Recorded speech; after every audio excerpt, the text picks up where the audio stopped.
आज जो यहाँ पर आ रहे हैं उनके बारे में मैं आपको थोड़ा सा बता देता हूँ। ये एक रियल लाइफ कपल है और इनकी जो लव स्टोरी है वो बहुत ही इंटरेस्टिंग है। Please give an energetic and warm welcome to Amrita Rao and RJ Anmol.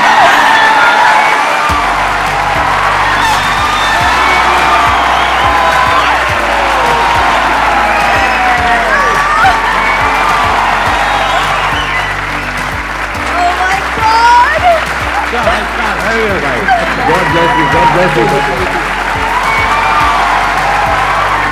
Hello, how are you? All good, please. Thank you. है ना कमाल का कपल। बिल्कुल ऐसा नहीं लग रहा देख करके अभी अभी हनीमून से वापस आए हैं, न्यूलीवेड। मैं ये ज़रूर कहना चाहूँगी कि हमारे देश में और भी बहुत बड़े बड़े शोज़ हैं जहाँ ऑडियंस को इनवाइट किया जाता है, सेलिब्रिटी गेस्ट को बुलाया जाता है, बट मैं दिल से कह रही हूँ, मुझे इतना गर्व महसूस हो रहा है कि अगर पहली बार अनमोल और मैं एक साथ किसी ऐसे शो में आए हैं हमारे YouTube channel couple of things को लेकर, तो वो none other than Sandeep Maheshwari का शो है। Thank you so much.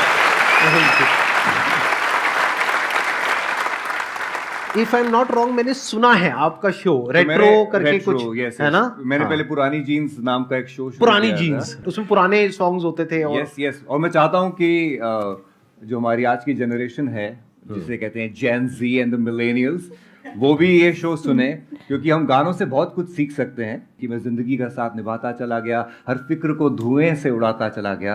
तो ये सब बातें जब जहन में बैठ जाती हैं तो जिंदगी बहुत आसान हो जाती है, और बाकी थोड़ी बहुत जो बच जाती है फिर हम संदीप सर को देख लेते हैं।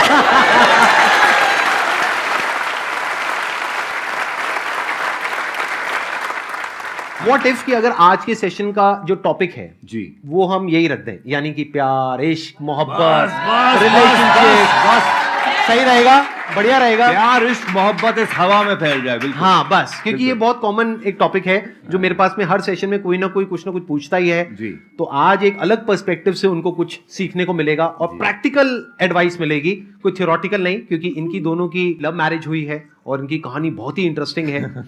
जैसे आप बॉलीवुड से हैं और आप आरजे हैं, मतलब दिल्ली की सड़कों से चलता हुआ एक लड़का अपने सपने चेस करता हुआ बम्बई पहुंच गया। हाँ। और उस माया नगरी में अपनी ड्रीम गर्ल से मिल बैठा। क्या बात है। दिल्ली में कहाँ से हो आप? मेरी पैदाइश सर सफदरजंग हॉस्पिटल की है। हाँ, हम हाँ। पहले साउथ एक्स में थे। अच्छा, उसके बाद हमारी फैमिली शिफ्ट हो गई मयूर विहार। तो ये अपने दिल्ली से ही है? दिल्ली आप सब का- भी यहाँ पे मेजोरिटी जो लोग बैठे दिल्ली हैं का वो सब लौंडा दिल्ली से सर, ही हैं? दिल्ली का लौंडा, दिल्ली के बिल्कुल एकदम proper लौंडे। टिपिकल। तो आई एम श्योर ये दिल्ली के कितने लौंडे हैं यहाँ पर, एक बार हाथ ऊपर करो। मयूर विहार वाला कौन है भाई? तो आई एम श्योर आप सबका कहीं ना कहीं बैक ऑफ द माइंड एक ड्रीम होगा कि शायद हमारी कभी किसी बॉलीवुड एक्ट्रेस से बात हो जाए या मीटिंग हो जाए, मिलना हो जाए, और वहां तक तो आप सोचते नहीं होगे कि प्यार हो जाए, शादी हो जाए। मुझे नहीं लगता सोचते होगे, बट आपके साथ ही हुआ है। बल्कि मैं आपको थोड़ा सा उल्टा कहूंगा, जो भी लड़का जिस हीरोइन को देखता है, आपने कहा प्यार तो शायद कोई सोचता भी नहीं होगा, मुझे लगता है शायद बिल्कुल उल्टा है। पहले तो प्यार ही होता है सर। One sided. देखो मेरे दादाजी को प्यार हो गया था मधुबाला से। अच्छा। मधुबाला को पता भी नहीं था दद्दा है कहाँ पे। और ये सच्चाई है ना, सब लड़कों को ये फैक्ट है। नहीं, सही कह रहे हो। और ऐसे ही मुझे भी हो गया था। मैं आप बता देता हूँ खुले में आपको, इनसे पहले मैं 5वीं क्लास में था और मैंने देखी थी मैंने प्यार किया। सर भाग्यश्री से शादी करनी थी हमको।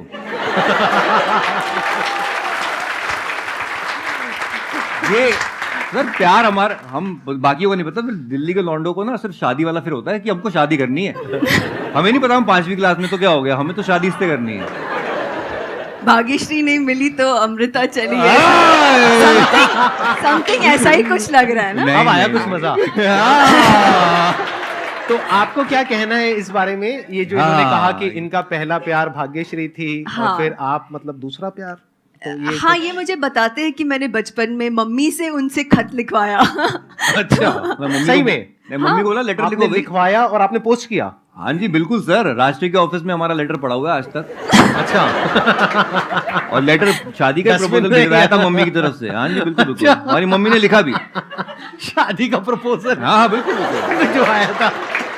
वो क्या बात है। नीले रंग का इनलाइन लेटर आया था। हाँ। मेरी हैंडराइटिंग इतनी खराब थी कि हमने कहा भाग्यश्री पढ़ नहीं पाएंगी, तो हमने मम्मी से लिखवाया, उन्होंने लिखा भी। तो हाँ। हमारे मम्मी पापा बड़े कूल हैं और हमारी जिंदगी में जो हम बने उन्हीं की तब वजह आपकी से एज बने। कितनी थी? 5वीं क्लास में था मैं। दिल्ली के लोगों में वैसे और कुछ हो ना हो, कॉन्फिडेंस बड़ा कम है।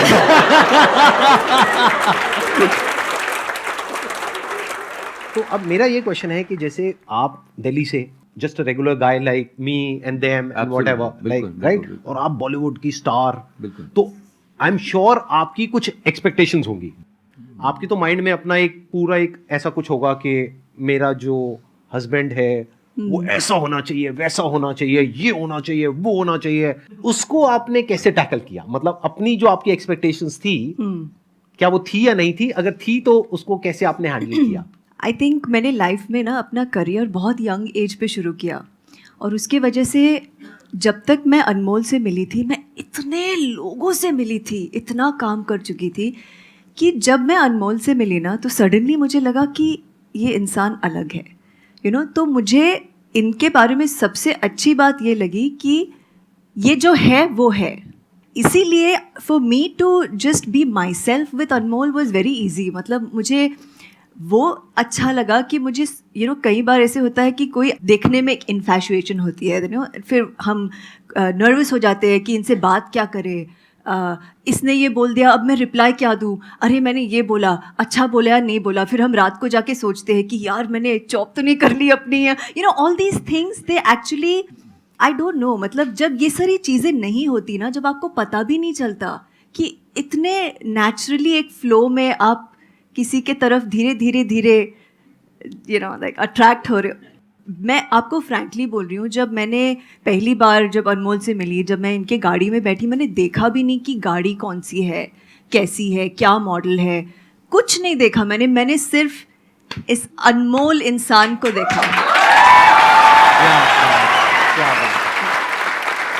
अगर मैं समझ पा रहा हूँ जो आप कह रहे हैं, आप कह रहे हैं कि एक इनकी क्वालिटी है बहुत बड़ी कि वो जैसे हैं वैसे हैं, यस, अच्छे हैं, बुरे, व्हाटएवर, मतलब Yes. कोई प्रिटेंस नहीं है, बाहर से कोई दिखावा नहीं है, and he is very proud of it कि ये मैं हूँ बस।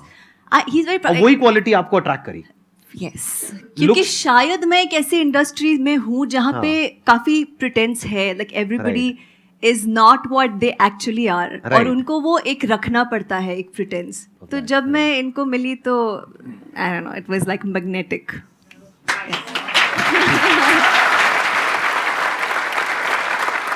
ये आपने जो सवाल किया ना, वो बहुत अच्छा सवाल है। अमृता आज भी मुझसे ज़्यादा कमाती हैं। जब मैं मिला था तब मेरे पास जो गाड़ी थी उससे तब she at the best of cars. मेरे पास एक होंडा सिटी गाड़ी थी जो मैं यहाँ दिल्ली से लेके गया था। मैं 1 BHK फ्लैट में रहता था मुंबई में। She at the best of houses and all. लेकिन क्या होता है ना कि प्यार में सच्चाई बहुत ज़रूरी है। मैंने कभी भी इनसे छुपाया नहीं, यू नो। मैंने एक कोई प्रिटेंस नहीं किया कि यार मैंने इनकी गाड़ी जो इनकी द बेस्ट ऑफ कार्स, मैंने कहा मैं आपकी गाड़ी कभी भी चलाऊंगा नहीं, मैं खुद लूंगा। और मैंने ली। क्या बात है। मेरे पास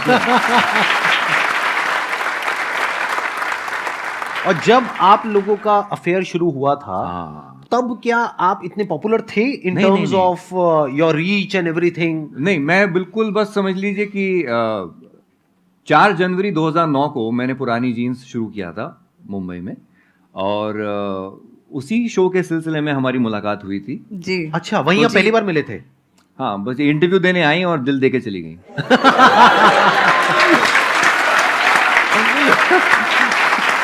क्या बात है, क्या बात है। हमें रेट्रो गाने बहुत पसंद जी। हैं और हम लोग उस पर बहुत बॉन्ड करते हैं। हाँ, तो मुझे बहुत ज़्यादा पसंद है पुराने गाने। और जब अनमोल ने मुझे कॉल किया, उसके पहले हम एक इंटरव्यू के, यू डिडंट इंटरव्यू मी, हम एक रेडियो स्टेशन में मिले थे। तो मैंने अनमोल ने मुझे कॉल किया एंड ही सेड मैं ये एक शो शुरू कर रहा हूँ, पुरानी जीन्स, जहाँ हम सिर्फ पुराने गाने चलाएंगे। मैं इतनी ज़्यादा एक्साइटेड थी and I was like, you know,